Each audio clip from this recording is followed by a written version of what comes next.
মনে করেন আমি একটা হাত দিয়ে এখন যখন ভ্যাক করে দিলে ভাঙ্গি ঘর সুন্দর পাবে, কী করে চলবো?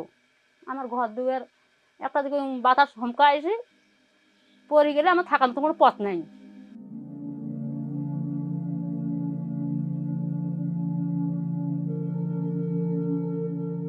হাঁসকাশ আসলো ভাইয়া, মনে করেন মেলা দিন পরেই আসলো, মেডিকেল নিয়ে গেছি, তাইও সেটা থেকে ঘুরিয়ে আসছে, ঘুরিয়ে এসে কয় বলে যদি তুমি বাঁচবে না, বাড়িতে দেখশন করি থোন, যদি আল্লাহ নেয় নেবে থই থইবি।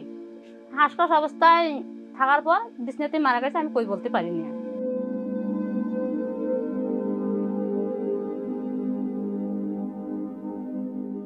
আমার বাবাও নাই, খালি মা আছে বাসেই।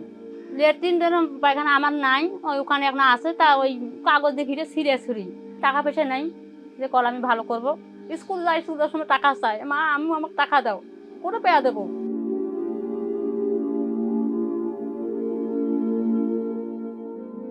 এই মেয়েটা তো ওই মানে স্কুল স্কুল যায়, এই মেয়েটা কি এনে মাসে কাজ কাজ করে পায় না, ছোটো ছোয়া মাসে ডাকায় না, ছোটো বাচ্চা। আমার মেয়ে আসে আমার কান্দে, বলে মা এরকম আমি গেছি, মাসে আমাকে রাগ দেখাইছে, অমুক কইছে তমুক কইছে। বাবা নাই, এখন কি করবো, গাল দিলেও সহ্য করা লাগবে।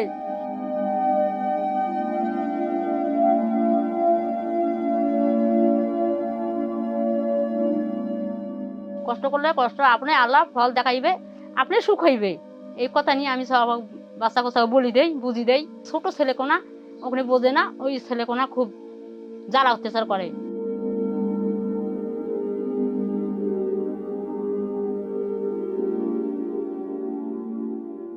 কাপড় চোপড় দিতে পারিনি, আমার ভরণ পোষণ আমি করতে পারিনি, এই বই খাতা কলম এটা দিতে পারিনি। মানুষের এনে কাপড় চোপড় সাহায্য করে, বুড়ে থুড়ে দেয়। এই যে দুপুরি ভাতটা এখনো খাইনি, আমি কিছু নাই, বাক্স টাক্স নাই, আমার কিছু নাই। আমি বুঝি দেই, বলে মা অন্তর করলে আমি করে পাবো, কাজ না করলে পেট ভাত চায় না, আমার কাপড় চোপড় করে পেয়ে দেবো।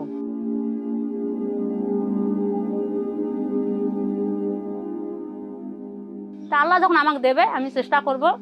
আল্লাহর কাছে আছে, আল্লাহ আমার দেওয়াইয়া তুই, আমার সব বাচ্চা কথা মানুষ করাইয়া তুই, তুই ধীরা আমার বাচ্চা কথা দিব, আমার সেখানে খাবা, আমার বাচ্চা কথা খেয়া মানুষ হইবে।